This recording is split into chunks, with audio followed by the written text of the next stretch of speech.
नमस्कार दोस्तों, स्वागत है आप सभी साथियों का एक स्मार्ट स्टडी यूट्यूब चैनल पर। साथियों, आज इस वीडियो में बिहार पुलिस के लिए टॉप 50 जीके जीएस के इंपॉर्टेंट क्वेश्चंस करेंगे। और ये क्वेश्चन साथियों बिहार पुलिस के प्रीवियस ईयर्स का क्वेश्चन है, जो कि बहुत ही ज़्यादा इंपॉर्टेंट है 2023 में जो आपका बिहार पुलिस का एग्ज़ाम होने वाला है उसके लिए। तो अंत तक जरूर देखिए, कोई भी क्वेश्चन को स्किप नहीं करना है। ये क्वेश्चन बहुत ही ज़्यादा एनालिसिस के साथ सेलेक्ट करके मैंने आपके लिए आज इस वीडियो में ऐड किया है। तो चलिए शुरू करेंगे, देखेंगे आज कौन कौन से क्वेश्चंस हैं हमारे इस क्लास में। तो साथियों, वीडियो अगर पसंद आए तो अपने सभी दोस्तों के साथ जरूर शेयर करना। नए साथी जितने भी हैं चैनल को सब्सक्राइब करके बेल आइकन को ऑन कर लीजिएगा और अपना एक वीडियो को लाइक जरूर कर देना। तो देखते हैं कौन कौन से क्वेश्चंस हैं आज की क्लास में। आज की क्लास का पहला क्वेश्चन है, भारत की सबसे बड़ी जनजाति कौन सी है? इंपॉर्टेंट क्वेश्चन है, तो साथियों ध्यान से देखिएगा। भारत की जो सबसे बड़ी जनजाति है वह है गोंड जनजाति। तो इस क्वेश्चन का राइट आंसर हो जाएगा ऑप्शन नंबर बी। अगला क्वेश्चन है, जनसंख्या घनत्व का अर्थ क्या होता है? देखिए, क्वेश्चन पूछा जाता है कि 2011 की जनगणना के अनुसार किस राज्य का जनसंख्या घनत्व सबसे अधिक है, किस राज्य का सबसे कम है, किस केंद्र शासित प्रदेश का सबसे अधिक है, इस टाइप से, है ना। तो देखिए, जनसंख्या घनत्व क्या है? तो जनसंख्या घनत्व का अर्थ होता है प्रति वर्ग किलोमीटर में रहने वाले व्यक्तियों की संख्या। याद रखना, वेरी इंपॉर्टेंट क्वेश्चन है। और देखिए, जनसंख्या घनत्व की बात करें तो 2011 की जनगणना के अनुसार बिहार राज्य का जनसंख्या घनत्व जो है वो सबसे अधिक है और अरुणाचल प्रदेश का सबसे कम है। ठीक है। अगला क्वेश्चन है, कुल्लू घाटी निम्नलिखित पर्वत श्रेणियों के बीच अवस्थित है। यानी कुल्लू घाटी इनमें से कौन से दो पर्वत श्रेणियों के बीच में स्थित है? तो राइट आंसर हो जाएगा ऑप्शन नंबर ए, धौलाधर तथा पीर पंजाल पर्वत श्रेणियों के बीच में। नेक्स्ट क्वेश्चन है, उज्जैन किस नदी के किनारे पर स्थित है? तो देखिएगा साथियों, उज्जैन जो है ये किस नदी के किनारे पर स्थित है? तो शिप्रा नदी के किनारे पर। Option number D right answer हो जाएगा, शिप्रा नदी आपको याद रखना है। नेक्स्ट क्वेश्चन है, काजीरंगा किसके लिए जाना जाता है? तो देखिए, काजीरंगा नेशनल पार्क जो कि आपका असम राज्य में स्थित है। कहाँ है ये? असम में। ये किसके लिए जाना जाता है? तो आपको याद रखना है, गेंडा के लिए, है ना। एक सिंग वाला जो गेंडा होता है उसके लिए जाना जाता है। नेक्स्ट क्वेश्चन है, निम्नलिखित में से कौन सा बंदरगाह जुआरी नदी की एस्टुअरी पर स्थित है? इंपॉर्टेंट क्वेश्चन है, ध्यान से देखिए। निम्नलिखित में से कौन सा बंदरगाह है जो जुआरी नदी की एस्टुअरी पर स्थित है? तो करेक्ट आंसर हो जाएगा मार्मागाओ। ठीक है, मार्मागाओ पतन। नेक्स्ट क्वेश्चन है, बाणसागर परियोजना से लाभान्वित राज्य कौन से हैं? यानी बाणसागर प्रोजेक्ट जो है, बाणसागर परियोजना, इस परियोजना से कौन कौन से राज्य को लाभ होता है? तो याद रखिएगा साथियों, उत्तर प्रदेश, मध्य प्रदेश और बिहार को। ठीक है, तो option number B right answer हो जाएगा। निम्नलिखित में से कौन सी हिमालय की पर्वत चोटी असम राज्य में स्थित है? Very very important question. तो देखिए, निम्नलिखित में से कौन सी हिमालय की पर्वत चोटी है जो कि असम राज्य में स्थित है? तो देखिए, करेक्ट आंसर होगा ऑप्शन नंबर बी, नाम्बा बर्वे, है ना। नाम्बा बर्वे ये साथियों एक हिमालय की ही पर्वत चोटी है जो कि असम राज्य में स्थित है। देखिए, बात करें नंदा देवी चोटी की तो ये उत्तराखंड में है, कंचनजंगा तो आपका सिक्किम में है। ठीक है। अगला क्वेश्चन है, 1919 के अधिनियम में द्वैध शासन धारणा को जिस व्यक्ति ने परिचित करवाया था वे कौन थे? तो याद रखिएगा साथियों, मांटेंग्यू, है ना। देखिए, हम आपका ना मांटेंग्यू नहीं, चेम्सफोर्ड, है ना। चेम्सफोर्ड करेक्ट आंसर हो जाएगा ऑप्शन नंबर डी। ठीक है, चलिए नेक्स्ट क्वेश्चन देखेंगे। राष्ट्रपति द्वारा संसद के दोनों सदनों के लिए कुल कितने सदस्यों को नामित किया जा सकता है? तो याद रखिएगा 14 सदस्यों को। लेकिन एक चीज़ आपको याद रखना है, देखिए, लोकसभा में 2 एंग्लो इंडियंस और राज्यसभा में 12 सदस्यों को नामित किया जाता था, यानी कुल मिलाकर 14 हो जाते थे। लेकिन ये जो 2 एंग्लो इंडियंस को लोकसभा में पेश किया जाता था ये अब हटा दिया गया है। ठीक है, ये चीज़ आपको माइंड में रखना है। अगला क्वेश्चन है, मोहम्मद गजनवी ने भारत में प्रथम आक्रमण किस राज्य के विरुद्ध किया था? इंपॉर्टेंट क्वेश्चन है, याद रखिएगा, हिंदू शाही या ब्राह्मण शाही राजवंश के विरुद्ध में मोहम्मद गजनी ने गुजरात के सोमनाथ मंदिर को भी लूटा था। कब? तो 1025 ईस्वी में, याद रखना। अगला क्वेश्चन है, भारतीय संविधान भारत का वर्णन किस रूप में करता है? इंपॉर्टेंट क्वेश्चन है, आपको याद रखना है, भारतीय संविधान भारत का वर्णन किस रूप में करता है? तो राज्यों का संघ, भारत को राज्यों का संघ बताता है। Option number A right answer होगा। नेक्स्ट क्वेश्चन है, राष्ट्रपति किस सूची के विषयों पर अध्यादेश जारी नहीं कर सकता है? तो याद रखिएगा, राष्ट्रपति जो है ये किस सूची के विषयों पर अध्यादेश जारी नहीं कर सकता है? तो देखिए, संघीय सूची पर कर सकता है, संवर्ती सूची पर भी कर सकते हैं, इसके अलावा राज्य सूची एवं संवर्ती सूची पर भी कर सकते हैं, लेकिन केवल राज्य सूची पर नहीं कर सकते हैं। ठीक है, याद रखिएगा। तो करेक्ट आंसर हो जाएगा साथियों ऑप्शन नंबर सी। अगला क्वेश्चन है गुप्त वंश ने कब से कब तक शासन किया था। तो देखिए गुप्त वंश की स्थापना श्री गुप्त ने की थी 319 ईस्वी में, और 319 से लेकर 500 ईस्वी तक जो है गुप्त वंशों ने शासन किया था। तो option number A right answer हो जाएगा। किस गुप्तकालीन शासक को कविराज कहा गया है? वेरी वेरी इंपॉर्टेंट क्वेश्चन है, तो याद रखिएगा समुद्रगुप्त को। ठीक है, option number C Samudragupta right answer है। गांधी जी दक्षिण अफ्रीका में कितने वर्ष रहे थे? तो देखिए महात्मा गांधी जी साउथ अफ्रीका 1893 में गए थे और 1915 में वापस आ गए थे, यानी लगभग 21 वर्ष जो हैं वो साउथ अफ्रीका में रहे थे। Option number B right answer होगा 21 वर्ष। अगला क्वेश्चन है हुमायूं का मकबरा कहाँ स्थित है? तो देखिएगा हुमायूं का मकबरा जो है ये साथियों दिल्ली में स्थित है। ऑप्शन नंबर ए दिल्ली इस क्वेश्चन का राइट आंसर हो जाएगा। निम्नलिखित में से कौन राष्ट्रीय खाद्यान्न सुरक्षा मिशन में शामिल नहीं है? तो देखिएगा निम्नलिखित में से कौन सा राष्ट्रीय खाद्यान्न सुरक्षा मिशन में शामिल नहीं है? तो साथियों गेहूं भी है, चावल भी है, दलहन भी है, तिलहन नहीं है।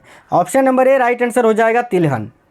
अगला क्वेश्चन है कुषाण काल के दौरान मूर्तिकला की गंधार शैली निम्नलिखित में से किसका मिश्रण है? तो याद रखिएगा भारत ग्रीक शैली, जिसको हम यूनानी शैली भी बोलते हैं। ठीक है, कुषाण काल के दौरान मूर्तिकला की गंधार शैली निम्नलिखित में से किसका मिश्रण है? तो भारत ग्रीक शैली यानी यूनानी शैली जिसको हम बोलते हैं। विश्व इतिहास की झलक इसके रचयिता कौन है? यानी इस पुस्तक को किसने लिखा है? विश्व इतिहास की झलक। तो याद रखिएगा पंडित जवाहरलाल नेहरू जी के द्वारा रचित ये पुस्तक है विश्व इतिहास की झलक। ठीक है, तो पंडित जवाहरलाल नेहरू करेक्ट हो गया। काशी और लिच्छवी का विलय मगध साम्राज्य में किसने किया? तो देखिए काशी और लिच्छवी का विलय मगध साम्राज्य में किसने किया था? तो साथियों अजातशत्रु ने, यानी option number B right answer हो जाएगा।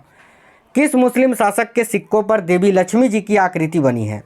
इंपॉर्टेंट क्वेश्चन है साथियों, याद रखना है मोहम्मद गौरी के। ठीक है, चलिए अगला क्वेश्चन है परिशिष्ट पर्व जो कि जैन धर्म से संबंधित रचना है, इसके रचयिता कौन है? यानी परिशिष्ट पर्व की रचना किसने की थी?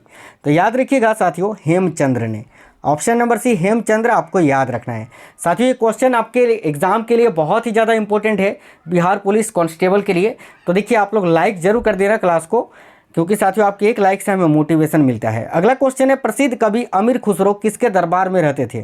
तो देखिए राइट आंसर हो जाएगा अलाउद्दीन खिलजी के। Option number A correct answer है। अगला क्वेश्चन है किसने मान्यखेत या मालखेद को राष्ट्रकूट राज्य की राजधानी बनाई थी? तो याद रखिएगा अमोघवर्ष ने। ठीक है, अमोघवर्ष करेक्ट आंसर हो जाएगा।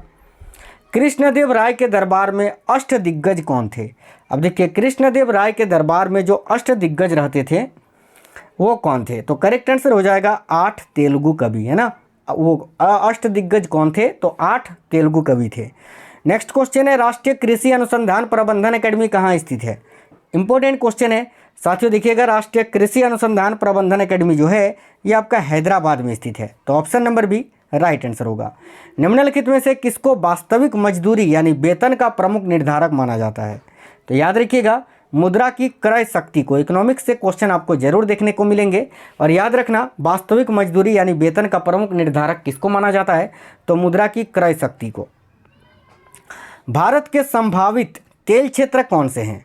तो देखिए कौन कौन से राज्य? तो तमिलनाडु, असम और गुजरात, इनमें से सभी। ठीक है, ये सभी राज्य जो हैं भारत के संभावित तेल क्षेत्र हैं। नेक्स्ट क्वेश्चन है निम्नलिखित फसलों में से कौन सी फसल भारत में संचार के सभी देशों से अधिक होती है? माफ करना संसार के, है ना। तो इनमें से कौन सी फसल है जो भारत में पूरे विश्व में जितने भी देश है सभी देशों से सबसे अधिक होता है? तो देखिएगा गन्ना। Option number C right answer होगा शुगर कैन। भारत सरकार के बजट के कुल घाटे में किस घाटे का योगदान सबसे अधिक योगदान देता है? तो देखिएगा भारत सरकार के बजट के कुल घाटे में किस घाटे का सबसे अधिक योगदान है? तो साथियों याद रखना राजकोषीय घाटा का। ऑप्शन नंबर सी आपका राइट आंसर हो जाएगा। अगला क्वेश्चन है पारदीप बंदरगाह का विकास किस बंदरगाह का भार कम करने के लिए किया गया है? तो देखिए पारदीप बंदरगाह का विकास किस बंदरगाह का भार कम करने के लिए किया गया है? तो साथियों कोलकाता और विशाखापट्टनम। देखिए कोलकाता विशाखापट्टनम बंदरगाह के भार को कम करने के लिए। नेक्स्ट क्वेश्चन है 1857 के विद्रोह को किस उर्दू कवि ने देखा था? इंपॉर्टेंट क्वेश्चन है, याद रखिएगा मिर्जा गालिब ने। ऑप्शन नंबर सी आपका राइट आंसर हो जाएगा। अगला क्वेश्चन है 1857 के विद्रोह के दौरान दिल्ली में विद्रोह का सैन्य नेतृत्व किसने किया था? तो बख्त खां आपका करेक्ट आंसर होगा। और अगर आपसे पूछे कि 1857 के विद्रोह के दौरान दिल्ली में किसका शासन था? तो बहादुर शाह जफर द्वितीय आपका राइट आंसर हो जाता। अगला क्वेश्चन है मनुष्य के आंसू में कौन सा एंजाइम होता है जिससे जीवाणु मर जाते हैं? तो देखिए lysozyme, very very important question और सिंपल सा क्वेश्चन है। लाइसोजाइम इस क्वेश्चन के लिए आपका राइट आंसर हो जाएगा। मानव में ऑटोसोम्स की कुल संख्या कितनी होती है? तो देखिए मानव के ऑटोसोम्स की संख्या कुल होती है 44। ऑप्शन नंबर सी 22 जोड़ी, यानी 22 मिलाकर 44। और जब इसमें एक जोड़ी यानी 2 लिंग गुणसूत्र जुड़ता है तो ये बनता है 46, और जिसको हम कहते हैं गुणसूत्र। लेकिन ऑटोसोम्स पूछा है तो 44, क्रोमोजोम पूछे तो 46, याद रखना। अगला क्वेश्चन है अमृत बाजार पत्रिका की स्थापना किसने की थी? तो देखिए अमृत बाजार पत्रिका की स्थापना किसने की थी? तो शिशिर कुमार घोष जी ने। ऑप्शन नंबर डी आपका राइट आंसर है। आधुनिक मानव के हाल का पूर्वज कौन है? तो याद रखिएगा आधुनिक मानव के हाल का पूर्वज क्या है? तो क्रो-मैग्नन मनुष्य। ऑप्शन नंबर बी आपका राइट आंसर है। अदीना मस्जिद कहाँ स्थित है? वेरी वेरी इंपॉर्टेंट क्वेश्चन है। तो देखिए अदीना मस्जिद जो है ये साथियों बंगाल राज्य में स्थित है, याद रखिएगा पश्चिम बंगाल में। आजीवक संप्रदाय के संस्थापक कौन थे? इंपॉर्टेंट क्वेश्चन है। तो देखिए आजीवक संप्रदाय के संस्थापक थे Makkhali Ghoshal. Option number D आपका करेक्ट आंसर है। आधुनिक युग का मनु किसे कहा जाता है? तो याद रखिएगा आधुनिक युग का मनु बाबा साहेब अंबेडकर को कहा जाता है, BR अम्बेडकर को। नेक्स्ट क्वेश्चन है निम्नलिखित में से कौन फरायजी विद्रोह का नेता था? इंपॉर्टेंट क्वेश्चन है साथियों, नोट कर लीजिए। तो देखिए फरायजी विद्रोह का नेता कौन था? तो दादू मियाँ, याद रखिएगा ऑप्शन नंबर बी दादू मियाँ आपका राइट आंसर है। अगला क्वेश्चन है बिरसा मुंडा का कार्य क्षेत्र कौन सा था? तो बिरसा मुंडा रांची से थे ना, तो रांची करेक्ट आंसर हो जाएगा, Jharkhand. Option number B Ranchi. अगला क्वेश्चन है गुप्त वंश के पतन या ह्रास के पश्चात उत्तर भारत में बड़े भाग का पुनर्गठन किसने किया? तो देखिए राइट आंसर हो जाएगा साथियों हर्षवर्धन ने। Option number C. स्वतंत्रता प्राप्ति के समय महात्मा गांधी क्या थे या कहाँ थे? तो देखिए स्वतंत्रता प्राप्ति के समय महात्मा गांधी क्या थे? तो याद रखिए कांग्रेस के ये सदस्य नहीं थे साथियों। ऑप्शन नंबर भी करेक्ट है। कांग्रेस के मात्र एक बार अध्यक्षता की थी इन्होंने 1924 के बेलगांव अधिवेशन में। अगला क्वेश्चन है आर्यों के आर्कटिक होम सिद्धांत का पक्ष किसने लिया था? तो देखिएगा आर्यों के आर्कटिक होम सिद्धांत का पक्ष ये BG तिलक ने लिया था, है ना, याद रखिएगा बाल गंगाधर तिलक ने। बुद्ध और मीराबाई के जीवन दर्शन में किस चीज़ की समानता थी या साम्य था? तो ऑप्शन नंबर सी संसार दुखपूर्ण है। गौतम बुद्ध और मीराबाई दोनों का ही मानना था ये कि संसार दुखपूर्ण है, संसार दुखों से भरा हुआ है। किस देवता के लिए ऋग्वेद में पुरंदर शब्द का प्रयोग हुआ है? देखिएगा वेरी वेरी इंपॉर्टेंट क्वेश्चन है साथियों, ठीक है। और इस क्वेश्चन का आंसर आप लोग कमेंट बॉक्स में कमेंट करके बता दीजिए कि किस देवता के लिए ऋग्वेद में पुरंदर शब्द का प्रयोग हुआ है? इंद्र देवता, अग्नि, वरुण या सोम? इस क्वेश्चन का आंसर मैं आपको अगले वीडियो में बताऊंगा। अगर आपको पता है तो आप इस क्वेश्चन का आंसर कमेंट बॉक्स में कमेंट कर दीजिए। नेक्स्ट क्वेश्चन है विशुद्ध गांधीवादी तरीके से लड़ा गया पहला आदिवासी अहिंसक विद्रोह कौन सा था? तो देखिए विशुद्ध गांधीवादी तरीके से लड़ा गया पहला आदिवासी अहिंसक विद्रोह कौन सा था? तो याद रखिएगा टाना भगत आंदोलन। Option number A right answer है साथियों, टाना भगत आंदोलन, जो कि विशुद्ध गांधीवादी तरीके से लड़ा गया पहला आदिवासी अहिंसक विद्रोह था। अगला क्वेश्चन है निम्नलिखित में सम्राट अशोक की वह पत्नी कौन थी जिसने उसको प्रभावित किया था? बहुत ही अच्छा क्वेश्चन है साथियों, याद रखिएगा। देखिए कारुवाकी, है ना, सम्राट अशोक की ये पत्नी थी जिन्होंने उसको प्रभावित किया था। कारुवाकी आपका राइट आंसर होगा, ऑप्शन नंबर डी। तो आज के इस वीडियो में 50 क्वेश्चंस मैंने आपको करा दिया। बहुत ही इंपॉर्टेंट सिलेक्टेड क्वेश्चंस थे बिहार पुलिस कांस्टेबल के प्रीवियस ईयर्स क्वेश्चंस। तो आपको ये वीडियो कैसा लगा है आप हमें वीडियो के नीचे कमेंट बॉक्स में कमेंट करके जरूर बताइए। वीडियो को लाइक कर दीजिएगा साथियों। बहुत ही इंपॉर्टेंट सेट्स अपलोड हो रही हैं, इससे पहले साइंस का भी सेट आपके लिए अपलोड कर दिया है। अगर आप लोगों ने नहीं देखा है तो चैनल के अंदर आपको मिल जाएगा, आप लोग सभी जाइए और देख लीजिए। अभी लाइक कर दीजिए, शेयर कर दीजिए और चैनल सब्सक्राइब करके बेल आइकन को ऑन कर लीजिएगा। मिलेंगे नेक्स्ट वीडियो में, तब तक स्वस्थ रहें। जय हिंद साथियों, वंदे मातरम।